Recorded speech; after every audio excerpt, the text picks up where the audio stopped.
Help zone के YouTube channel में students आप सभी का बहुत स्वागत है।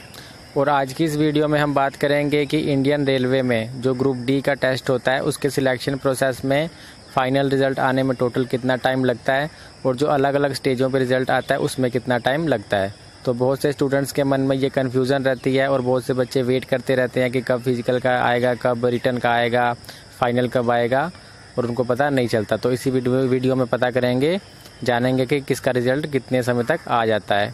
तो देखिए, सबसे पहले जो कि है, जब नोटिफिकेशन आता है ग्रुप डी का तो वहाँ से लेके और जब तक एग्ज़ाम चलता है वहाँ तक तो 4 महीने का टाइम कवर कर लेता है, क्योंकि वैकेंसी आती है, 1 महीने फिल होता है, फिर उसका एडमिट कार्ड जारी होता है, उसके बाद फिर लगभग 1.5 महीने तक तो उसका जो है वो रिटर्न ही चलता है। तो यहाँ तक तो नोटिफिकेशन आने से लेके और रिटर्न होने तक कम से कम 4 महीने का टाइम लग जाता है।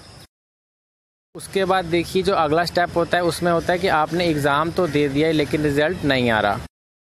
तो देखिए, जब आप लोगों ने टोटल जितनी भी शिफ्टें होती हैं उन सब का पेपर हो गया होता है, तो वहाँ से लेके और जो रिटर्न एग्ज़ाम होता है वहाँ तक का रिज़ल्ट देने के लिए रेलवे कम से कम जो है वो 3 महीने तक का टाइम कवर कर लेता है। तो इस तरीके से पहले 4 महीने का टाइम कवर हो गया टेस्ट तक, उसके बाद फिर 3 महीने तक का टाइम कवर हुआ उसका रिज़ल्ट आने में, तो टोटल हो गए 7 महीने। उसके बाद देखिए अगला क्या है, जब आपका रिटर्न का रिज़ल्ट आ जाता है तो उसके बाद होता है आपका फिजिकल टेस्ट। तो फिजिकल टेस्ट होने में भी लगभग 3 महीने तक का टाइम कवर हो जाता है, क्योंकि उसका एडमिट कार्ड जारी करना होता है, उसका लेना होता है, अलग अलग उसकी शिफ्टें होती हैं जो रनिंग होती हैं, तो ये सब करने में भी लगभग 3 महीने का रेलवे टाइम कवर कर लेता है। फिर उसके बाद देखिए, जब फिजिकल का टेस्ट हो जाता है तो उसके बाद फिर उसका रिज़ल्ट आने में भी थोड़ा टाइम लगता है, किन बच्चों को रखना है किन को नहीं निकालना, सारी प्रोसेस होते होते फिर देखिए फिजिकल जो टेस्ट होता है उसका रिज़ल्ट आने में भी लगभग 3 महीने का टाइम लग जाता है। तो सबसे पहले 4 महीने लगे टेस्ट कराने में, फिर उसका रिज़ल्ट आया 3 महीने में, फिर 3 महीने लगे कराने में फिजिकल टेस्ट, फिर 3 महीने लगे उसका रिज़ल्ट आने में। उसके बाद देखिए, जब फिजिकल का रिज़ल्ट आ जाता है तो लास्ट स्टेज होता है वहाँ पे डॉक्यूमेंट वेरिफिकेशन और मेडिकल का। तो डॉक्यूमेंट वेरिफिकेशन और जो मेडिकल होता है इसका प्रोसेस होने में भी लगभग 3 महीने का समय लग जाता है, क्योंकि इसमें भी अलग अलग शिफ्टें होती हैं, आप लोग जानते ही हैं।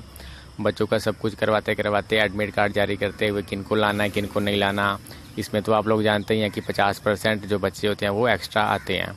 तो इस तरीके से ये प्रोसेस करने में भी लगभग 3 महीने का टाइम कवर हो जाता है।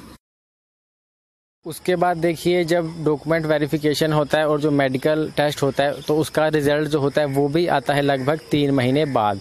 तो इस तरीके से जो फाइनल रिज़ल्ट होता है वो आता है उसके ठीक 3 महीने बाद। अगर हम तीनों टेस्टों का टाइम पीरियड देखें रिटर्न एग्ज़ाम का तो उसके लिए लगते हैं 6 महीने। उसके बाद देखिए हम फिजिकल टेस्ट, तो उसका रिज़ल्ट भी आता है लगभग 6 महीने बाद ही, और जो लास्ट रिज़ल्ट आता है वो भी आता है लगभग 6 महीने बाद ही, क्योंकि 3 महीने जो होती हैं वो उस टेस्ट को कराने में लग जाते हैं और 3 महीना जो है वो रिज़ल्ट को निकलने में लग जाते हैं। तो लगभग 1.5 साल का टाइम जो है वो रेलवे लगा लेता है ग्रुप डी का रिज़ल्ट देने में। कई बार रेलवे 18 महीनों से ज़्यादा का समय भी ले लेता है, क्योंकि कई बार कुछ प्रॉब्लम्स आ जाती हैं, या कई बार रेलवे जल्दी भी रिज़ल्ट दे देता है, क्योंकि अब तो ऑनलाइन प्रोसेस हो गया है। तो ये थी वीडियो कि रेलवे कितना समय लेता है ग्रुप डी का फाइनल रिज़ल्ट देने में। तो रेलवे से संबंधित किसी भी अन्य प्रकार की जानकारी प्राप्त करने के लिए आप हमारे यूट्यूब चैनल हेल्प जोन को सब्सक्राइब कर सकते हैं। साथ ही साथ आप चैनल पर जाके बाकी इसकी वीडियोस भी देख सकते हैं और वीडियो को शेयर कर सकते हैं, ताकि जो जानकारी है वो बाकी बच्चों तक भी पहुंच सके।